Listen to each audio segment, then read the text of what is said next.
Daddy issues. Have I got your attention now? Good.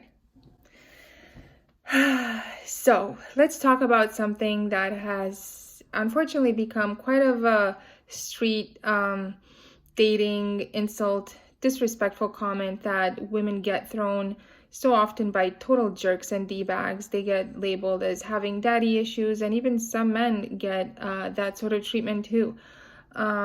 This makes the situation worse because this sort of talk ain't gonna help nobody. My dad was physically abusive. He would hit me with his hand, sometimes with a belt, rarely, but hand was the go-to. When I was younger, I'd be called names like dumb, stupid, idiot, moron. They're daddy issues, and they transform into present partner issues. And you got to know what your daddy issues are in order to know how to choose a healthier dynamic in your current partner. I used to get hit. If I'd make an honest mistake, like I was about 5 or 6 and I got a purse as a present and I went outside to play with my friends and I lost it. I left it on a fence outside and I came back upstairs and I started crying because I realized I didn't have it anymore. And instead of, being my dad saying, "Oh no, let's go look for it. Let me help you find it. Don't worry, it's okay. We're going to find it. We're going to look for it together. Where were you?"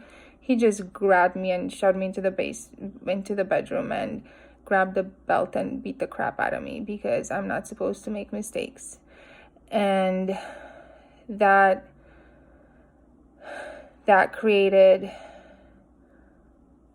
kind of like a knee-jerk body reaction of me whenever I made mistakes.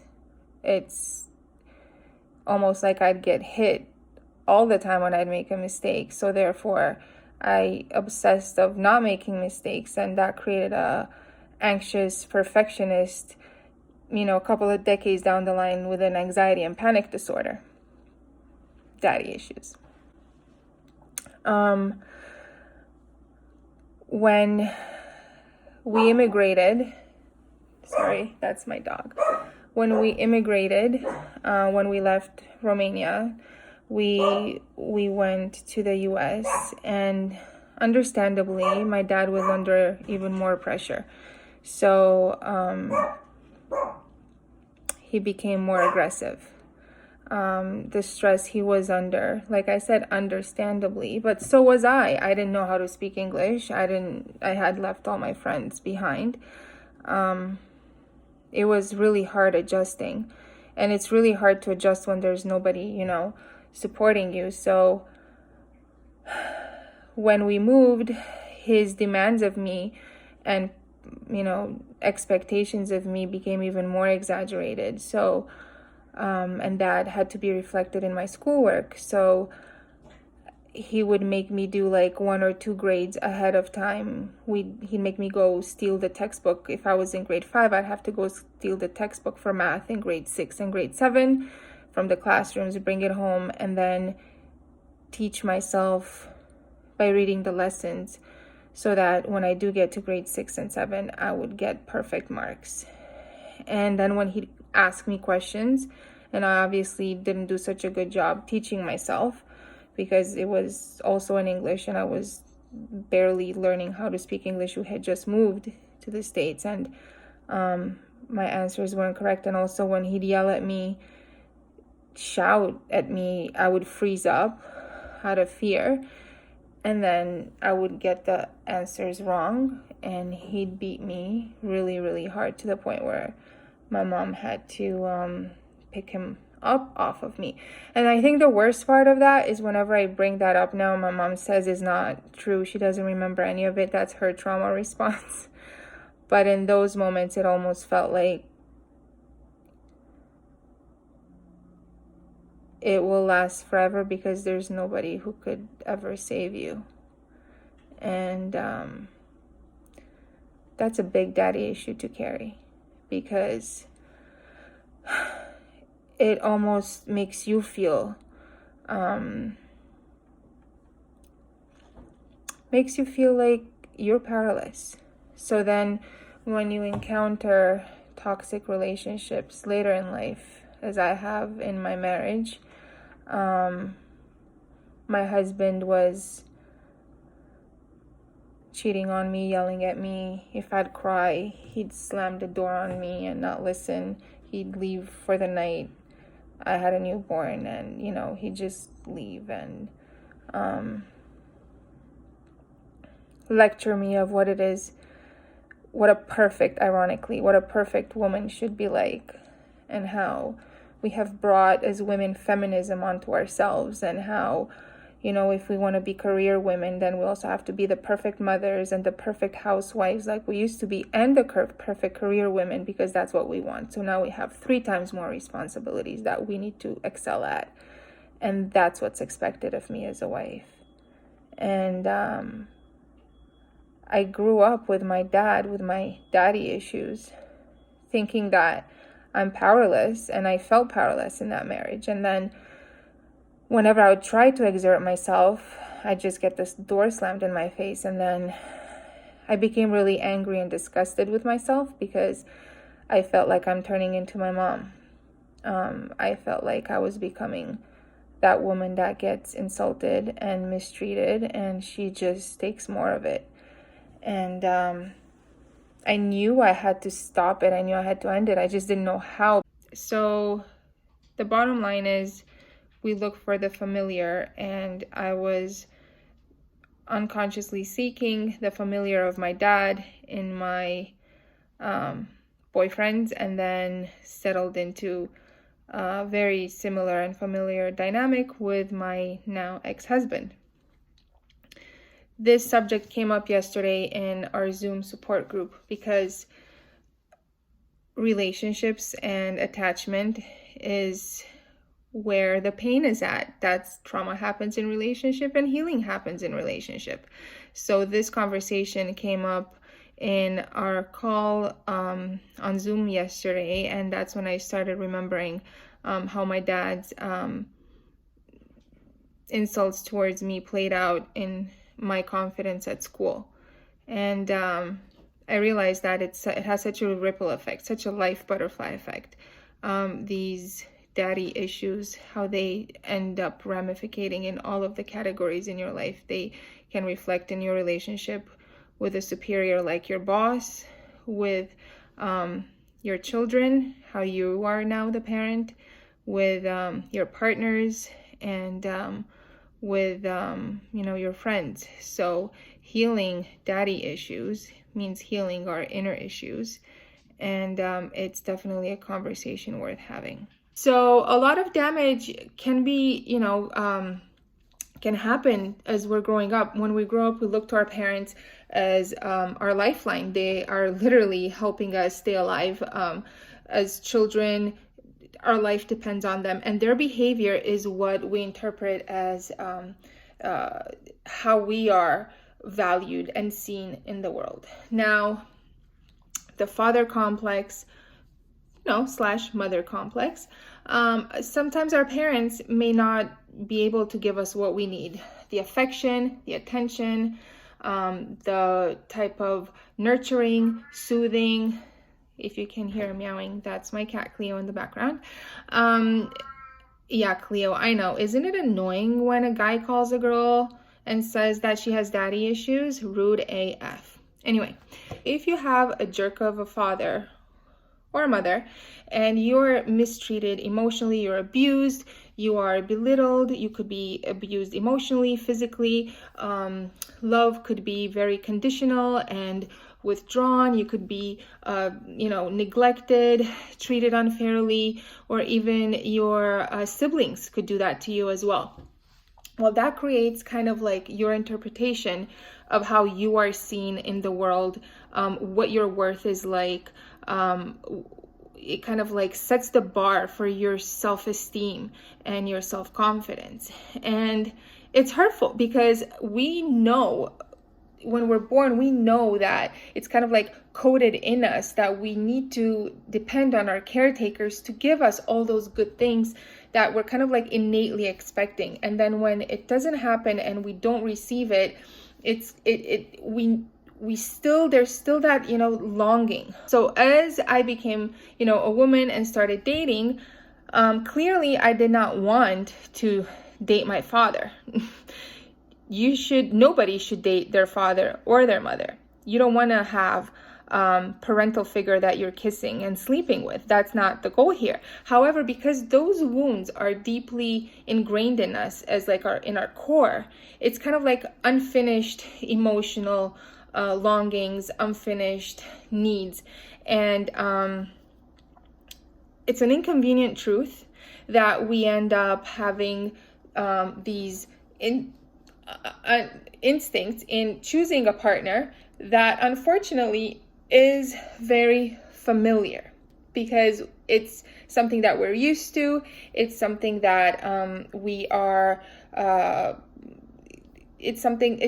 it feels safe. Ironically, going towards what's familiar makes you feel safe. So if you go in a bar, let's say, and there are a whole bunch of men out there, and the likelihood that if you were abused growing up as a woman, you will likely end up speaking to a jerk. Again, unfortunately, not because you want to, not because there's anything, wrong with you or that you don't deserve better. It's the thing that you don't know better, because your father is the one who set the bar of how you should be treated by, in your formative years, letting you know through his behavior. And if you were abused, then you don't expect much. You don't expect any different, because that's just the way you were raised, and that's familiar to you. So that's what you gravitate towards.